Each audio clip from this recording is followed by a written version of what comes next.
नमस्कार, मैं हूं आपके साथ अंकिता पाल और आप सभी का हमारे छत्तीसगढ़ में स्वागत है। रुक करते हैं खबरों की तरफ। छत्तीसगढ़ व्यावसायिक परीक्षा मंडल की ओर से ग्रामीण स्वास्थ्य समन्वय महिला पुरुष भर्ती के लिए परीक्षा का आयोजन किया गया, जिसके चलते शहर में परीक्षा के लिए 3 केंद्र बनाए गए थे। तो वहीं इस दौरान केंद्रों में लगभग 81% परीक्षार्थियों की उपस्थिति रही है। आपको बताते चलें कि महिला प्रतिभागियों के लिए शहर के दिग्विजय और कमला देवी राठी यहां पर महिला प्रतिभागियों ने शहर के ही महिला कॉलेज में केंद्र बनाए, तो वहीं दूसरी ओर पुरुषों के लिए विज्ञान केंद्र में केंद्र बनाए गए हैं। परीक्षा के बाद प्रतिभागियों ने कहा कि प्रश्न अच्छे आए थे, लेकिन हमारी तैयारी में कमी रह गई। तो वहीं शासकीय दिग्विजय कॉलेज की प्रिंसिपल डॉक्टर सुचित्रा गुप्ता ने बताया कि तीनों सेंटर में 666 परीक्षार्थियों के लिए व्यवस्था की गई थी।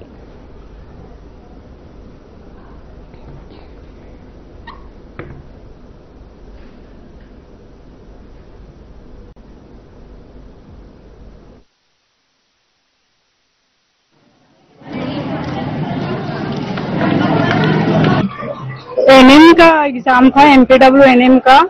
और क्या बोलते हैं, मेरी तो तैयारी बिल्कुल नहीं थी क्योंकि मैं जॉब वाली हूँ, टाइम नहीं मिलता था। लेकिन पेपर बहुत ही अच्छा आया है, बट टाइम का अभाव था, टाइम नहीं मिल पाया। कूटनीति ज्यादा था ना, इसलिए टाइम नहीं मिल पाया, बट पेपर बहुत अच्छा है। रूल रेगुलेशन व्यापम की तरफ से क्या उसमें क्या रेगुलेशन बताएं, उसका तो टाइम है ना, वही 2 घंटा का है टाइम, तो 2 घंटा ही लिए है। बस हम लोग को पढ़ने में ज्यादा टाइम लग गया, कूटनीति ज्यादा था ना, इसलिए थोड़ा समय लग गया। पेपर ठीक, पेपर तो अच्छा ही आया था। ठीक है। आपका नाम? मेरा नाम रिगेश्वरी साहू। कहाँ रहते हैं? मैं अर्जुनी केसला, डोंगरगांव। ये ग्रामीण स्वास्थ्य महिला पुरुष वर्ग के लिए ये परीक्षा आयोजित थी व्यापम के द्वारा, और इसमें दिग्विजय सेंटर में सिर्फ महिलाएं थीं और साइंस कॉलेज में पुरुष और कमला कॉलेज में भी महिला कैंडिडेट्स थे। और कुल 688 कैंडिडेट्स थे, जिसमें से 543 कैंडिडेट्स प्रेजेंट हुए। ओवरऑल राजनांदगांव जिले में 81% अटेंडेंस थी। कितने पदों पर भर्ती हुई? ये तो आइडिया नहीं है कितने पद हैं, पर परसेंट अटेंडेंस जो है 81% है। तैयारी तो हो नहीं पाई थी, लेकिन पेपर बहुत अच्छा आया था, लेकिन समय का अभाव हो गया था। कितने प्रश्न थे उसमें? 100 प्रश्न थे। कोई क्वेश्चन ऐसा जो एकदम कठिन है बाहर से ऐसा लगा? बाहर से कोई प्रश्न नहीं था, वही जो जोड़ी बना वाला था ना, उसमें हमको दिक्कत हो गई और कुछ नहीं था। पेपर तो बहुत ही अच्छा है। कितने पदों पर भर्ती हुई है व्यापम द्वारा? अभी 200 पदों पर, 100 पुरुष महिला का था और 100 पुरुष का था।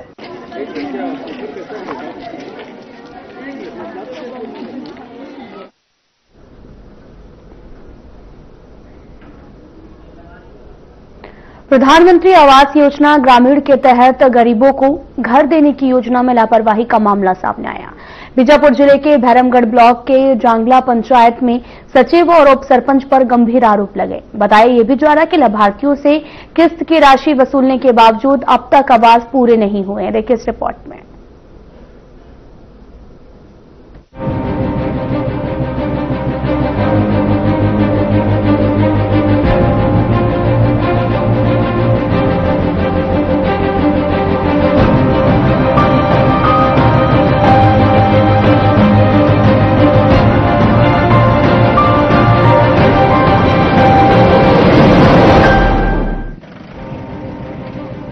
बीजापुर के भैरमगढ़ ब्लॉक के जांगला पंचायत में प्रधानमंत्री आवास योजना के तहत गरीबों को घर मुहैया कराने की योजना पर ही सवाल खड़े हो गए हैं। पंचायत सचिव निषाद कोमल और उप सरपंच पर आरोप है कि उन्होंने हितग्राहियों से यह कहकर 2-2 किस्तों का पैसा पहले ही ले लिया कि आवास समय पर बनकर तैयार हो जाएंगे। ग्रामीणों के मुताबिक इस घटना को 1 साल से ज्यादा का समय बीत चुका है, बावजूद इसके उनके आवास पूरे नहीं किए गए हैं। कई लाभार्थी तो निराश होकर खुद अपने घर बनाने में जुट गए हैं ताकि सिर पर छत हो सके। ग्रामीणों ने बताया कि पंचायत में कई बार शिकायतें की गईं, लेकिन किसी भी स्तर पर कोई भी सुनवाई नहीं हुई।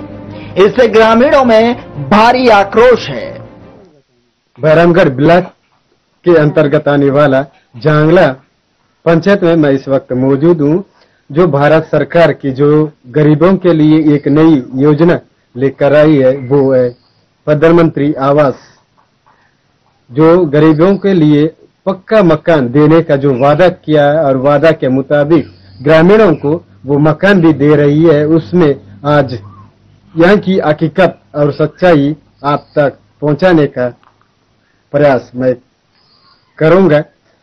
ये जो मेरे पीछे देख पा रहे हैं, ये प्रधानमंत्री आवास है। ये लगभग 1.5 साल से, लगभग 1 साल से अधिक समय हो चुका है, क्यों इसको जो सचिव ठेके में काम करा रहे, जो पर्सनल काम लिए, जो पर्सनल आवास बना रहे, उनका आवास लगभग कंप्लीट होने को है, और लेकिन जो सचिव ठेका लिया है वो अब तक का कंप्लीट नहीं। आप देख पा रहे इसमें मुश्किल से 2-3 घर है जो जिनमें कल परसों मुर्म लाके डाला है। आप मुर्म को देखकर भी आप अंदाजा लगा सकते हैं कि कितने साल हो गया। वो भी 2 किस्त लिया, फर्स्ट में 40 और सेकंड जो किस्त है 55,000। इस प्रकार का जो सचिव का कार्य करने का तरीका है, आई जानने का प्रयास करते हैं। जो इस मकान के जो हितग्राही है वो हमारे साथ जुड़ी है।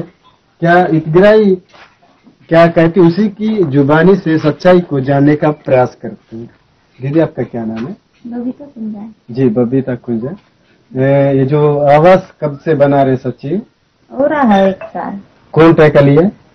कोमल भैया लोग भी बना रहे। मतलब कौन है सचिव? हाँ। तो क्या बोल के लिए है?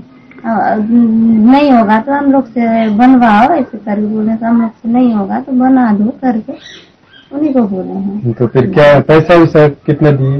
फर्स्ट किस्त 40 दिए हैं, सेकंड किस्त 55 दिए हैं। अभी क्या बोल रहे थे? अभी कब तक शुरू करोगे? बोले बारिश चालू कराएंगे बोल रहे थे, उस दिन पूछी नहीं थे।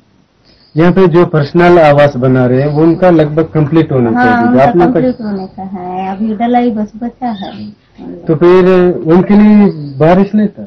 पता नहीं। तो फिर आप लोग नहीं बताए? हम लोग तो पूछते हैं, तो अभी गाड़ी वाड़ी मन फंसेगा काम में लगवाने से लेबर नहीं है बोलते रहते हैं। तो मेरे को सुनने के लिए मिल रहा है कि पूरा किस्त आप लोग सचिव को दोगे तब जाके घर बनाना चालू करोगे, ऐसे बोले? ऐसे ही बोलते हैं। क्या बोलते हैं पूरा बताओ? है? पूरा बात बताओ। पूरा डलाई टाइम 25 डलेगा तो दे देना, फिर शुरू करेंगे, ऐसे करेंगे बोल रहे। पूरा पैसा जो प्रधानमंत्री आवास में मिलता है 1,20,000, या अभी जो बाथरूम के साथ जुड़कर 1,52 कुछ 45,000 कुछ ऐसा मिल रहा है, वो पूरा पैसा देंगे, हितग्राही सचिव को देंगे, उसके बाद काम चालू किया जाएगा। ये नियम काम पे लिखा हुआ है, ये सचिव से ही जानना पड़ेगा। और भी एक हितग्राही है, यहाँ पे लगभग आपको कम से कम 50-60 घर यहाँ पे बन रहे हैं। जो घर पर्सनल बना रहे हैं, जो हितग्राही खुद बना रहे, वो घर कंप्लीट होने को है। दीदी आपका नाम क्या है? शांति खवासी। आपका घर कौन बना रहे हैं? सचिव बना रहे हैं। कितना पैसा दिए सचिव को? पैसा कितना दिए? 40 दिए शुरू। अभी घर कितना बना? अभी तक नहीं बनाए। अब तक नहीं बना? कौन सा पास है आपका घर? देखा? इनका भी कहना है आपको रूम से वो पास दिखाई दे रहा है, वहाँ पे 1 साल से उस हालात में चल रहा है, बिना मुर्म भी आज तक नहीं डाला उस जगह में। लेकिन सचिव का ये जो नियम का उल्लंघन करते हुए किस प्रकार प्रधानमंत्री आवास के साथ और हितग्राहियों के साथ धोखा दे रहे हैं, इस रिपोर्ट के माध्यम से आप समझ सकते हैं। अजीब और गरीबी जो मामला है, आप सुनकर हैरान रह जाएंगे। वो कैसे? ये जो मेरे साथ बैठा व्यक्ति है, जो यहाँ का ग्रामीण है, इसका जब प्रधानमंत्री आवास का पैसा आ जाता है, पैसा आता है, तो उसके बाद वो यहाँ के जो उप सरपंच इससे मांगते हैं, मांगने के बाद ये कितने दिए था? 40,000 बोले थे, 10,000 रुपया 30,000 ये इन्होंने उप सरपंच को दिए। क्यों दिए, किस लिए दिए? ये वही जगह है जहाँ पे 2017 में प्रधानमंत्री आए थे और आज उसी प्रधानमंत्री के नाम से गरीबों को आवास मिल रहा है और उस आवास में भी इस प्रकार का कार्य चल रहा है। क्या नाम है आपका? शुभ नाम? राजू ठाकुर जी, राजू ठाकुर जी। ये जो आपका ये कब से रह रहे हैं? हो गया 3रा साल हो गया मेरा। 3रा साल आपके नाम से ये प्रधानमंत्री आवास आया? जी आया। तो फिर क्या हुआ, क्या हो रहा है? हम लोग देंगे बोले, लेकिन अभी तक नहीं दिखा दिए हैं। पैसा भी लेके गए 30,000 रुपया, अभी तक नहीं लाके। न जमीन जगह दिखा रहे हैं ना काम चल रहा है मेरा। हम लोग रहने के लिए बहुत परेशानी जा रहा है सर, यहाँ हम भटक रहे हैं। हम किनके रहते हैं? अभी दूसरे लेकाम शुक्ल लेकाम के घर में रहते हैं, वो भी रूम खाली करो बोल रहे हैं वहाँ नया घर बनाने के लिए। और वहाँ खाली करने से तो मेरा मुश्किल हो जाएगा। बच्चे लोग 2 बच्चे हैं और 1 बीवी है। भटक। अच्छा, जब भी मेरे को एक बात सुनने को मिला कि आप बाहर के हैं, आपको घर नहीं बना के देंगे, आपको हमारा पैसा क्यों दिलाएंगे, ऐसे कुछ बात सुनने को मिल रहा था। क्या है? तो जो उप सरपंच आपको बताया कि आप बाहर से आए हैं, आपको प्रधानमंत्री आवास मिल रहा है, पैसा हमें दे, ऐसा कुछ बता रहे थे। क्या है? उप सरपंच क्या बोल के आपसे पैसा लिए? तो सर घर बनाने के लिए, घर बना देंगे ऐसा करके उप सरपंच हमारे यहाँ पैसा ले गए। नहीं, आपको तो आप बाहर से आए? जी बाहर से आया हूँ मैं। तो आपको घर नहीं मिलेगा? घर नहीं मिलेगा ऐसे वो बोल रहे हैं। तो पैसा लेने के बाद बोले? पैसा लेने के बाद बोले पैसा? क्या कब? पैसा देने के बाद ऐसे बोले अभी मुश्किल है आप लोगों का घर बनाने के लिए बोले। पैसा नहीं देने समय भी बहुत तो क्या धमकी दे रहे थे। पैसा लेने के लिए आए थे तब पैसा दो नहीं तो फिर रूम खाली करो बोल के बोल रहे थे। अब हम लोग रूम खाली करके कहाँ जाएंगे? हम लोग उधर से ही मेरा असली घटना कुछ ज्यादा बड़ा घटना है, लेकिन गरबा काम में आइडिया नहीं बिताने की वजह से गाँव वाले धमकी दे के निकाल दिए। गाँव का नहीं कुछ 10 आदमी लोग आए थे रात को, मंगलवार शाम को। तो अगर वहाँ आइडिया डालने नहीं दोगे तो आप लोगों को जितना परिवार है सबको जिंदा जला देंगे बोल के बोले। इसलिए हम लोग दूसरा दिन सुबह उठ के हम लोग आए वहाँ से। कहाँ से आए? ग्राम कुंडरंजना पर हूँ मैं। ठीक है जी, नहीं का नहीं जांग ग्राम हमारा पंचायत लगे। नक्सल पीड़ित है। अब सोचिए, नक्सली आईडी यानी बम ब्लास्ट करने के लिए, जो जवानों को नुकसान पहुंचाने के लिए जो बम यानी आईडी डालने के लिए इसको मारने का धमकी दिए। मारने का धमकी के बाद इसमें इन्होंने हम इस जांगला का शांतिनगर पारा में थाना के बगल में आके बसा है। यह बस का रूम किराए में लेकर के अपना जीवन यापन कर रहे हैं। उसके बाद भी सचिव और सरपंच का ये व्यवहार कहां तक सही है, इस मामले को लेकर जिला प्रशासन, जिला कलेक्टर संदीप मिश्रा और जिला सीओ इस पर क्या कार्रवाई करेंगे, देखना होगा। प्रधानमंत्री आवास योजना का मकसद गरीबों को पक्का घर देना है, लेकिन जांगला पंचायत में जिम्मेदारों की लापरवाही ने इस योजना की साख पर सवाल खड़े कर दिए हैं। अब देखना ये होगा कि प्रशासन इस मामले में कब तक कार्रवाई करता है। Bureau report.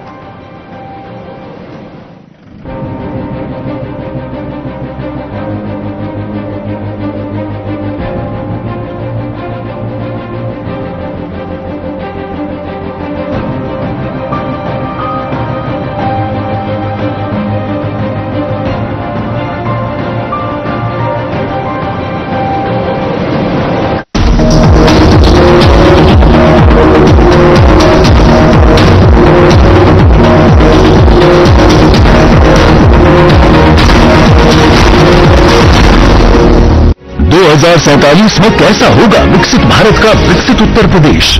क्या आप चाहते हैं कि कृषि क्षेत्र में नवाचार और पशुधन की समृद्धि से बढ़े अन्नदाता की आमदनी? गांव-गांव तक पहुंचे चौड़ी सड़कें, हवाई यात्रा के लिए किसान की जेब में हो पैसे, विश्व स्तरीय शिक्षा और वर्ल्ड क्लास इलाज, बढ़े उद्योग, रोजगार, नौकरी और अपना व्यापार, रिन्यूएबल और ग्रीन एनर्जी हो यूपी में फुल, ताकि कभी न हो बत्ती गुल। डीप टेक, एआई और इलेक्ट्रॉनिक संसाधनों का बिछे जाल, सांस्कृतिक धरोहर का पुनर्जागरण और गौरव काल। क्या आप चाहते हैं ऐसा उत्तर प्रदेश? अगर हाँ तो उठाइए मोबाइल, QR कोड को स्कैन करें और पोर्टल samarthuttarpradesh.up.gov.in पर लिखकर या बोलकर दर्ज कराएं सुझाव। आपके सुझाव से बनेगा विकसित यूपी का रोड मैप और मूल्यवान सुझाव देने वाले किए जाएंगे सम्मानित, क्योंकि आपकी राय विकसित यूपी बनाए। लोग सेहत बनाने के लिए क्या क्या नहीं करते, जिम जाते हैं, कसरत करते हैं, काजू बादाम प्रोटीन के डिब्बे तक घोल घोल कर पीते हैं, फिर भी उनकी सेहत नहीं बनती, क्योंकि उनका पाचन तंत्र खराब है। और जब तक के पाचन तंत्र दुरुस्त नहीं होगा, वो जितना मर्जी अच्छे से अच्छा खा ले, उनकी सेहत नहीं बन सकती। इसलिए हमारी संस्था सन्यासी आयुर्वेदा ने एक ऐसी दवा का निर्माण किया है जो कि आपके लिवर को, आपके पाचन तंत्र को दुरुस्त करने का काम करती है, ताकि आप जो भी खाएं उसका पूरे का पूरा निचोड़ आपके शरीर को लगे, आपकी भूख बढ़े, खाया पिया सही से लगे, नया खून बने, हड्डियों में जान आए, वजन बढ़े और आप मोटे तगड़े खूबसूरत पर्सनैलिटी के मालिक बन जाए। सिर्फ 655 रुपए की पूरे 1 महीने की दवा होती है और आप इसे घर बैठे 01145454545 पर फोन करके दवा मंगवा सकते हैं।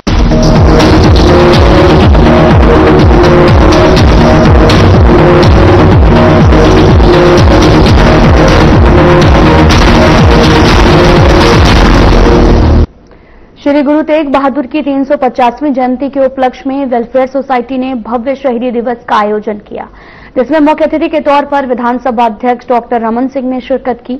तो वहीं इस आयोजन ने अपना नाम Guinness book of world record में दर्ज किया, जो कि जिले के लिए बहुत ही गौरव की बात है। और यह आयोजन राजनांदगांव शहर स्थित दिग्विजय स्टेडियम में किया गया और साथ ही जिसका आयोजन गुरु दी संगत वेलफेयर सोसाइटी ने किया। तो वहीं इस अवसर पर आपको बताते चलें कि कार्यक्रम में राजनांदगांव सहित कई जिलों के सिख सहित अन्य समाजों के लोग भी बड़ी संख्या में उपस्थित रहे। इस मौके पर कार्यक्रम में विशेष गुरबाणी सलोक महिला का सामूहिक पाठ भी किया गया। करते हैं आपके पैरों में। गुरु तेग बहादुर की शहादत का 350वां वर्ष राजनांदगांव के वेलफेयर सोसाइटी ने जो आज एक रिकॉर्ड कायम किया, यूनाइटेड स्टेट के वर्ल्ड रिकॉर्ड का जो नाम दर्ज करा के देश के अंदर सर्वाधिक संख्या में आज यहाँ उपस्थिति रही, गुरु पाठ हुआ। और मैं उस सबको बधाई देना चाहता हूँ। गुरु तेग बहादुर की शहादत इतिहास में दर्ज है और हिंदुस्तान का बच्चा बच्चा जानता है कि किस प्रकार मुस्लिम आक्रांताओं ने किस कश्मीर के, जम्मू कश्मीर के ब्राह्मणों को धर्मांतरण के लिए मजबूर किया गया। तेग बहादुर के पास जाकर उन्होंने अपनी रक्षा की मांग की। तेग बहादुर ने कहा, जब तक मैं जिंदा हूँ इस देश में धर्मांतरण नहीं हो सकता। गुरुओं के शहादत का इससे बड़ा इतिहास दुनिया के किसी किताब में नहीं लिखा है। और उन्होंने औरंगजेब के सामने जाकर कहा कि तुम्हें धर्मांतरण कराना है, कमजोर लोगों को धर्मांतरण मत कराओ, मेरा धर्मांतरण करो। मगर औरंगजेब की हिम्मत नहीं थी, ताकत नहीं थी कि गुरुजी का धर्मांतरण कर सके और इसलिए क्रोधित होकर दिल्ली के चांदनी चौक में उनकी शीश काटकर अलग कर दिया। मगर ये बलिदान पूरी दुनिया को ये दिखा दिया कि धर्म की रक्षा से बड़ा कोई धर्म नहीं होता है, कोई ज्ञान नहीं होता। और गुरुजी ने उसका अनुसरण किया और आज उनको हम 350वीं शहादत दिवस में श्रद्धा पूर्वक याद करते हैं। ऐसे ही शहीदों की वजह से ये हिंदुस्तान मजबूत बना है। हिंदू, मुस्लिम, सिख, ईसाई सबके आज जो संरचना हिंदुस्तान में है वो इतनी जड़ें इतनी मजबूत है कि सैकड़ों हजारों साल से जुड़ी हुई है। आज इस अवसर पे हम सबने आपकी शुभकामनाएं। वाहिगुरु जी का खालसा, वाहिगुरु जी की फतेह। आज 8 नवंबर दिन शनिवार दिग्विजय स्टेडियम की महान पावन धरा संस्कारधानी राजनांदगांव से एक बहुत बड़ा उपराला हुआ गुरुदी संगत वेलफेयर सोसाइटी राजनांदगांव द्वारा, जिसमें 350 साल गुरु तेग बहादुर जी की शहादत को मुख्य रखते हुए जो आने वाली 25 नवंबर को होने वाला है निर्धारित है, और उसी के तत्वाधान में उसी को मुख्य रखते हुए उनकी लासामी शहादत जो दिल्ली चांदनी चौक में हुई थी आज से 350 साल पहले, उसी के उपलक्ष्य में जो है ये आयोजन किया गया। और इस आयोजन में समूह संगत सर्वधर्म, ऐसा नहीं कि सिर्फ और सिर्फ सिख धर्म के ही अनुयायी यहाँ पर उपस्थित थे। स्कूलों के सभी आसपास स्कूलों के बच्चे, आपके राजनांदगांव, डूंगरगढ़, देवरी, बाग नदी, दुर्ग, भिलाई, रायपुर, यहाँ की संगत भी आई हुई थी, जिनका भरपूर सहयोग मिला। और आज जो है Limca book of world record के लिए भी हमने अप्लाई किया, गिनीज बुक के लिए भी किया। 3000 तो हमारे बच्चे ही थे जो काउंटिंग हुए हैं अभी तक, और ड्रोन के द्वारा, और हमारी काउंटिंग में जो है ये संख्या 8000 के लगभग जाने वाली है। और ये बहुत ही सफल आयोजन रहा। सभी मीडिया और सब साथियों का भी धन्यवाद, पुलिस प्रशासन का भी, और सारे जो हैं इसमें मुख्य अतिथि के रूप में डॉक्टर रमन सिंह जी उपस्थित थे। आप एबिस से अपने बहादुर अली जी थे, और मतलब सारे सिख समाज के मुखिया और मुख्य समाज सेवी और प्रतिनिधि उनके यहाँ पर उपस्थित थे। अपने आप में एक ये बहुत बड़ा आयोजन हो गया है। मैं इंद्रपाल सिंह भाटिया, गुरुदी संगत वेलफेयर सोसाइटी का मेंबर हूँ, और आपके साथ London book of world record, Chhattisgarh book of world record, USA book of world record, Dubai book of world record की नेशनल वाइस प्रेसिडेंट हूँ। और आज गुरुदी संगत सोसाइटी ने मुझे इनवाइट किया था कि मैम हम बनाने जा रहे हैं रिकॉर्ड, और काउंटिंग भी इन्होंने डाटा दिया। सबसे पहले इनको Chhattisgarh book of world record में एंटर करना पड़ता है, देन स्टेज बाय स्टेज ये जाते हैं। आज इनको यूएसए और लंदन मिला है। ये इनके प्रोसीजर में थोड़ा सा समझा देती हूँ। जैसे ही कोरियर आता है, 3 एड्रेस में आता है कोरियर। एक मेरे एड्रेस में आता है क्योंकि मैं नेशनल वाइस प्रेसिडेंट हूँ, और 2 इनके जो लोगों को दिया जाता है एड्रेस, उनके एड्रेस में आता है। और देन ये पुलिस वेरिफिकेशन के थ्रू जाता है। पुलिस वाले साइन करते हैं कि हाँ इतने लोग थे काउंटिंग में, और न्यूज़पेपर में भी डलता है, तब जाके कि वेबसाइट में डलता है। और ये वेबसाइट का मैं आपको भेज दूंगी लिंक सारे मीडिया वालों को, कि वो लिंक टैग कर लें। इसमें आपका पूरे सर्टिफिकेट्स में जितने भी सर्टिफिकेट्स हैं, अगर आप उसकी फोटो लेंगे तो उसमें जितने भी मिनिस्ट्री है सब उसमें इम्पैनल्ड है। मिनिस्ट्री के थ्रू ये इम्पैनल्ड होता है। इसमें रजिस्ट्रेशन नंबर भी है, सर्टिफिकेट नंबर भी है, जो आप लोग चेक कर सकते हैं। फिर पुलिस वेरिफिकेशन और समाज के 3 गवाह, और ये हमारी कोर कमेटी है। सुरजन जी गायत्री स्कूल के चेयरपर्सन है, और ये प्रियंक जी हैं, ये कोर कमेटी के हैं। हमारे 10 core committee all over Chhattisgarh में।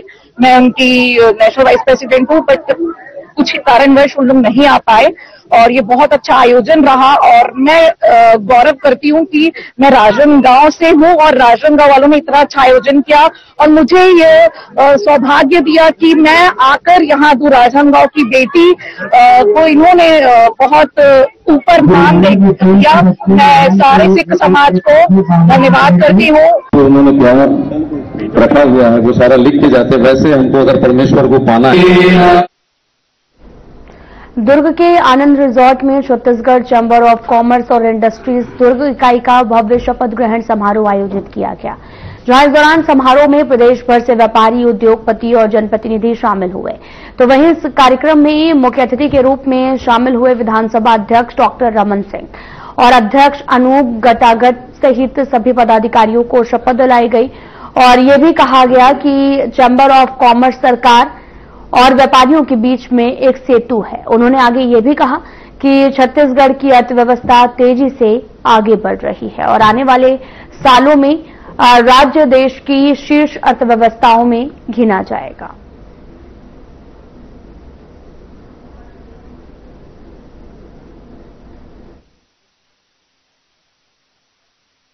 प्रदेश के विधानसभा अध्यक्ष माननीय डॉक्टर रमन सिंह के हाथों से सभी पदाधिकारियों ने शपथ लिया। ये बहुत ही अविस्मरणीय क्षण है कि डॉक्टर साहब ने सबको शपथ दिलाया है और हम सभी चेंबर ऑफ कॉमर्स के जो नए पदाधिकारी हैं उनको बहुत बहुत बधाई और शुभकामनाएं देते हैं कि आगे वो अपनी जिम्मेदारी अच्छे से निर्वाह करें।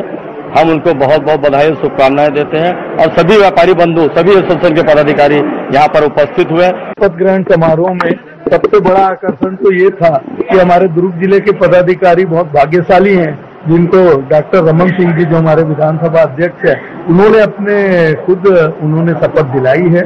आज हमारे कैबिनेट मंत्री गजेंद्र यादव जी भी यहाँ उपस्थित थे।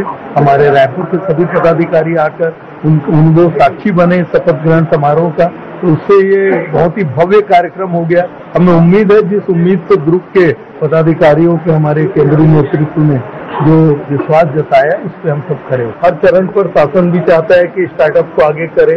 बहुत सी ऐसी प्राइवेट संस्थाएं हैं जो स्टार्टअप को बढ़ावा दे रही है। हम लोग भी, क्योंकि मैं एजुकेशनल इंस्टीट्यूट से हैं, स्टार्टअप के लिए हमारे अलग विंग है और मेरे ख्याल से आने वाला समय स्टार्टअप का ही। नवनिर्वाचित पदाधिकारियों का आज शपथ ग्रहण समारोह है और उसमें माननीय डॉक्टर रमन सिंह जी के मुख्य आतिथ्य में कार्यक्रम होना है। मेरा सौभाग्य है कि हमारे व्यापारी बंधुओं के बीच में आने का मुझे सौभाग्य मिला, संबोधित करने का सौभाग्य मिला। और ये छत्तीसगढ़ चेंबर ऑफ कॉमर्स सिर्फ व्यापार ही नहीं करता, लोगों के जब जरूरतमंद यहाँ लोगों की जरूरत पड़ती है लोग काम करते हैं। हम सब देखे हैं कोरोना वैश्विक महामारी में छत्तीसगढ़ चेंबर ऑफ कॉमर्स मित्रों ने बहुत बढ़ चढ़ के हिस्सा लिया। जब किसी को कुछ जरूरत रहती है उस समय बड़े रूप में यहाँ के व्यापारी पीछे नहीं हटते, हमेशा आगे आते हैं, काम करते हैं, समाज के काम करते हैं। और उनके जो मैं उनसे आग्रह करता हूँ कि जैसे आप लगातार सेवा करते हैं, समाज में एक मिसाल स्थापित किए हैं, आने वाले समय में और अच्छा काम करें, यही शुभकामनाओं के साथ छत्तीसगढ़ माननीय विष्णुदेव साय जी के नेतृत्व में कॉमर्स के नवनिर्वाचित पदाधिकारियों का शपथ ग्रहण का आयोजन था। स्टेट के प्रेसिडेंट चेंबर ऑफ कॉमर्स सभी पदाधिकारी थे और यहाँ के दुर्ग के अध्यक्ष जी को, गटागट जी को और उनकी पूरी टीम को आज शपथ दिलाई गई। और निश्चित रूप से दुर्ग चेंबर ऑफ कॉमर्स बहुत ही बेहतर तरीके से समाज से जुड़ के काम करता रहा है। वो चाहे कठिन परिस्थितियां हो, कोविड का काल हो या अन्य समय में गरीबों के लिए सेवा का भाव इनके मन में है। मैं इनकी शुभकामना देने आया था कि चेंबर और अच्छे से काम करे और दुर्ग जिले में व्यापार व्यवसाय बढ़े। GST 2.0 जो आया है वो चमत्कार है देश के लिए। 4 स्लैब हुआ करते थे, 28 का, 18 का, 5 का और 40 का, उसको 2 स्लैब में बदल दिया गया। जैसे ट्रैक्टर है, जैसे कैंसर की दवाई है, वो 5% से 0 में आ गया। आवश्यक जो प्राण रक्षक दवाई है उसकी कीमत है, टीवी है, रेफ्रिजरेटर है, फ्रिज है और ट्रैक्टर है। ट्रैक्टर में GST में जिस प्रकार छूट हुई है, आम उपभोक्ता वस्तुओं की कीमत करीब सरकार का 2.5 लाख करोड़ GST का रिफॉर्म में पैसा कम होगा, यानी उपभोक्ताओं को 2.5 लाख करोड़ का फायदा होगा। व्यापार भी बढ़ेगा, व्यवसाय भी बढ़ेगा और उपभोक्ता को फायदा भी होगा। ये 2.0 रिफॉर्म चमत्कार मोदी जी ने और फाइनेंस मिनिस्टर ने किया है, इसका एक दूरगामी परिणाम हिंदुस्तान की काम। नोटबंदी तो एक नए। फिलहाल बुलेटिन में इतना ही। नमस्कार।